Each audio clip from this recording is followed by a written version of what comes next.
Yan pa dito.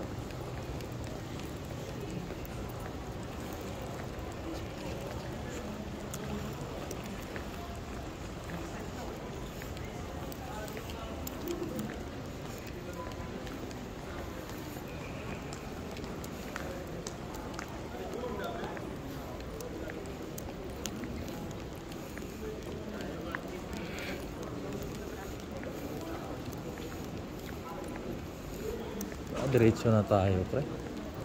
Diretso na to. Nalalaman naman natin yan. Anong ano yun, pre? Pangalan ng ano, pre? Anong number? Q? QR 203. 203? Oh, hindi pa to pre. Sundan nila to. Hindi nila pwedeng ano yun to. 203. Wala din nga nakalagay sa monitor eh. Maghihintay talaga tayo pre. Hindi nila pwedeng ano yun yan. I-advance. Pasok yata tayo dito, pre.